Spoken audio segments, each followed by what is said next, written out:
PCOD பிரச்சனை இருக்கவங்க காலையில எந்திரிச்சது இந்த 10 விஷயத்த செய்யறத நிறுத்துங்க. ஃபர்ஸ்ட், காலையில எந்திரிச்ச உடனே போன் யூஸ் பண்ணிட்டே இருக்கிறது. அதை ஸ்டாப் பண்ணு. செகண்ட், எப்போ பிரஷ் பண்ணாலும் நாக்கு கிளீன் பண்ணாம இருக்கிறது. தேர்ட், காலையில எழுந்த உடனே வெறும் வயித்துல காஃபியோ டீயோ குடிக்கிறது. ஃபோர்த், பிசிஓடினாவே வெயிட் குறைக்கணும் தான், அதுக்காக காலையில சாப்பிடாம இருக்காது. ஃபிஃப்த், சன்லைட் வெயில்ல போகாம இருக்கிறது. ஒரு நாளைக்கு அட்லீஸ்ட் 20 நிமிஷமாவது வெயில்ல நிக்கணும். சிக்ஸ்த் ஒன், காலையில அவசர அவசரமா கிளம்பணுன்றதுக்காக பிரேக்ஃபாஸ்ட் சாப்பிடாம பிஸ்கெட்டோ இல்ல ரஸ்கோ நினைச்சு சாப்பிடுறது. செவன்த் ஒன், தண்ணி அதிகமா குடிக்காம டீஹைட்ரேட்டடா இருக்கிறது. எய்த் ஒன், ரொம்ப சோம்பேறியா எந்த ஒரு பிசிக்கல் ஆக்டிவிட்டி எக்ஸசைஸ் வாக்கிங்கோ பண்ணாம இருக்கிறது. நைன்த் ஒன், ஃப்ரூட்ஸ் எல்லாம் நல்லது தானே அப்படின்னு சொல்லிட்டு ஃப்ரூட் ஜூசஸா போட்டு குடிக்கிறது. டென்த் ஒன், காலையில சாப்பிடுறப்போ ஹெல்தி ஃபேட்ஸ் நட்ஸோ சீட்ஸோ எடுக்காம இருக்கிறது. இதெல்லாம் எப்பயுமே பண்ற விஷயம் தானேன்னு சொல்லிட்டு அசால்ட்டா இருக்காதீங்க. இப்ப இருக்கிற இந்த பிசிஓடி தான் பின்னாடி உங்களுக்கு இன்ஃபர்டிலிட்டியில போய் முடியும்.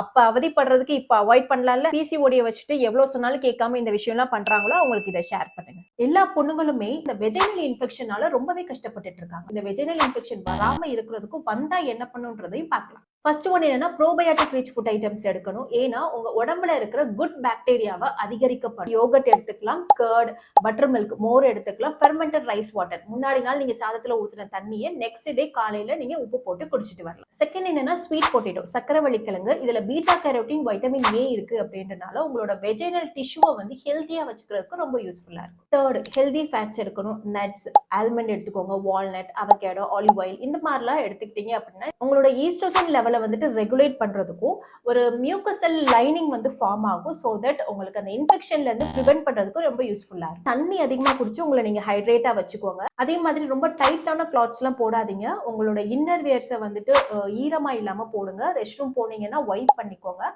ரெகுலரா வாஷ் பண்ணிக்கோங்க. ஹைஜீனா வச்சுக்கோங்க. உமன்ஸ் எல்லாருக்குமே இந்த வீடியோ யூஸ்ஃபுல்லா இருக்கும். அவங்களுக்கு எல்லாம் ஷேர் பண்ணுங்க.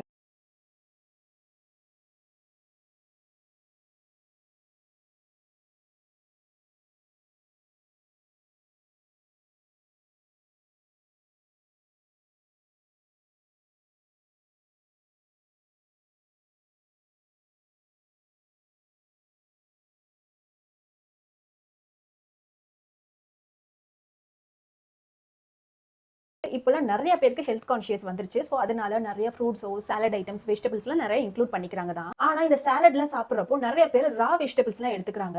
அதுல முக்கியமான ரெண்டு வெஜிடபிள்ஸ் கண்டிப்பா ராவா எடுத்துக்க கூடாது. அப்படி எடுத்தீங்கன்னா கண்டிப்பா நீங்களே பிரச்சனையை விலை கொடுத்து வாங்குற மாதிரி. கேபேஜ், ஒன்னு கேப்சிகம். இது ரெண்டுலையுமே டேப் வார்ம் அப்படின்ற ஒரு வார்ம் அதுல இருக்கும். என்னதான் நம்ம அதை வாஷ் பண்ணிட்டு யூஸ் பண்ணாலுமே அந்த டேப் வார்மோட முட்டைகள் எல்லாமே அந்த வெஜிடபிள்ஸ்ல அப்படியே இருக்கும். இதை நம்ம தெரியாம வாஷ் தான் பண்ணிட்டோமே, நம்ம சாலட்ல யூஸ் பண்ணிக்கலாம்னு சொல்லிட்டு நம்ம டெய்லி சாப்பிட்டுட்டே இருக்கோம். அப்படிங்கும்போது கண்டிப்பா இதனால உங்களுக்கு ஸ்டொமக் அப்செட் ஆகும், டைஜஷன் ப்ராப்ளம் வரும், ப்ளோட்டிங்கா இருக்கும். இந்த டயட்ல எல்லாம் இருக்கிறப்போ நிறைய பேருக்கு தலை சுத்துது, தலை வலிக்குதுன்னு சொல்லுவாங்கல்ல. மேபி இதனாலையும் கூட இந்த ரெண்டு வெஜிடபிள்ஸையும் நீங்க சாப்பிடலாம். ஆனா எப்படி சாப்பிடணும் அப்படின்னு பாத்தீங்கன்னா, முடிஞ்ச அளவுக்கு இதை லைட்டா வதக்கிட்டோ இல்ல வேக வச்சோ சாப்பிட்டுக்கோங்க. டைம் இல்ல அப்படின்னா பிளான்ச்சிங் மெத்தட் யூஸ் பண்ணலாம். என்னன்னா, ஹாட் வாட்டர்ல ஒரு 10 நிமிஷம் நல்லா ஊற வச்சுட்டு அதுக்கப்புறம் நீங்க சாலட்ல யூஸ் பண்ணிக்கோங்க. இந்த மாதிரி நீங்க செஞ்சு சாப்பிடுங்க அப்படிங்கும்போது அந்த டேப் வாமும் சரி அதோட எக்கோ சரி கண்டிப்பா போயிடும். சோ தட் உங்களுக்கு எந்த பிரச்சனையும் வராது. யாரெல்லாம் ஹெல்த் கான்ஷியஸோட இருக்காங்களோ அவங்களுக்கு இதை ஷேர் பண்ணுங்க. இந்த மாதிரி உணவுகளை பத்தி தெரியாத நிறைய விஷயம் தெரிஞ்சுக்கலாம். லைக் பண்ணிட்டு ஃபாலோ பண்ணுங்க.